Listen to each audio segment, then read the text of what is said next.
মানুষের জীবনটা এতটাই সংক্ষিপ্ত যে একটা উদাহরণ দিয়ে যদি বোঝাই, একবার ঢাকা থেকে জামালপুরের মেলান্দো হয়ে ট্রেনে আসছিলাম।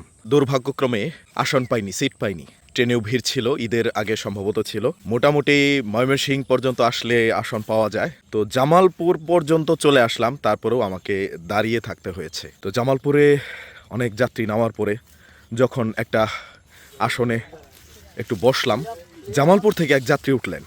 উঠে উনি বললেন যে এটা আমার সিট। কোথায় যাবেন? এই সামনে স্টেশন মেলান্দো হয়ে। তার মানে 20 মিনিট বসার জন্য আমি সুযোগ পেয়েছিলাম, আর উনি মাত্র উঠলেন। 20 মিনিট কিন্তু অনায়াসেই দাঁড়িয়ে যাওয়া যায়। আমি ঢাকা থেকে দাঁড়িয়ে আসলাম 5 ঘন্টা, 5.5 ঘন্টা। তো উনি 20 মিনিটের জন্য টিকিট কেটেছেন, এই 20 মিনিট দাঁড়িয়ে থাকার তর সহ্য করতে পারতেছেন না। তো এই 20 মিনিটই হচ্ছে দুনিয়ার জীবন। আমরা মনে করি অনেক লম্বা লম্বা জীবন। ওনার বসার অধিকার অবশ্যই আছে, কিন্তু এটা থেকে শিক্ষা একটাই যে ওনার লক্ষ্য হচ্ছে এই 20 মিনিটের পথ যাওয়া। টাকা দিয়ে উনি এই পথটুকু কিনে নিয়েছেন, উনি কেন দাঁড়িয়ে যাবেন? আর আমি ঢাকা থেকে 5 ঘন্টা, 5.5 ঘন্টা দাঁড়িয়ে আসলাম। ঈদের আগে আমার নানি যান ইন্তেকাল করলেন। পরিবারের বড় সন্তান যারা, ওনারা সাধারণত দাদা দাদি, নানা নানি, এনাদের আদর স্নেহ একটু বেশি পান। তো আমিও নানার দিক থেকে, নানির বাড়ির দিক থেকে, দাদার বাড়ির দিক থেকে পরিবারের বড় সন্তান ছিলাম। বিশেষ করে নানা এবং নানির আদরটা, মহব্বতটা বেশি পেয়েছি। উনি এমনভাবে আমাদের মহব্বত, আদরের মায়াডোরে বেঁধে রেখেছিলেন, আমরা প্রতি মিনিটে সেকেন্ডে ওনার অভাব অনুভব করি। যে উদ্দেশ্যে নানির কথা বলা, নানির বিয়ে হয়েছিল মোটামুটি 1966 সালে, বাংলাদেশ স্বাধীন হওয়ার আগে। 16-17 বছর বয়সে বিয়ে হয়েছিল।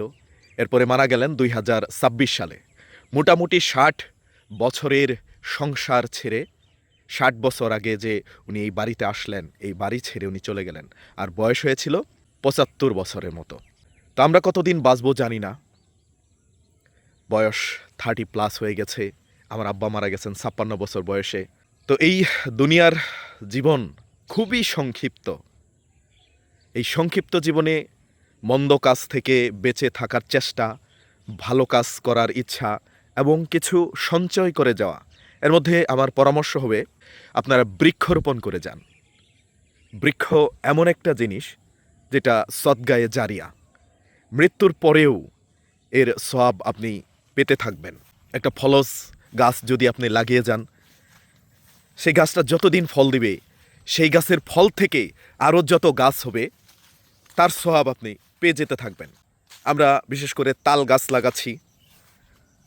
তাল গাছ বজ্রপাত প্রতিরোধ করে এবং তাল গাছের ফল খাওয়া যায়, তালের শ্বাস খাওয়া যায়। তাল গাছগুলো কিন্তু মোটামুটি 80 থেকে 100 বছর বাঁচে। আপনারা আমাদের কাজের সাথে অংশগ্রহণ করতে পারবেন। আমরা মানুষ, ভুল ত্রুটি আমাদের জীবনের অংশ। আমরা এমন এমন অন্যায় ভুল ত্রুটি করে থাকি যেগুলো আল্লাপাক ক্ষমা না করলে আসলে আমাদের নিস্তার নাই। এই জন্যে ছোটো ছোটো কিছু ভালো কাজ যদি করে আল্লাপাকের সন্তুষ্টি অর্জন করতে পারেন, সেটার বিনিময়ে যদি আমাদের ক্ষমাটা হয়ে যায়। একটা পাখি অনেকক্ষণ থেকে খুব মিষ্টি স্বরে ডাকছিল।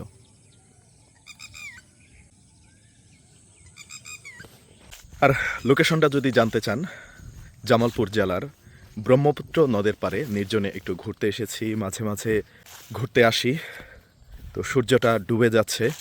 এখানে আসার পরে দেখতেছি এতটাই নির্জন যে দেখুন, দিনের বেলাতেও শেয়াল ঘুরে বেড়াচ্ছে।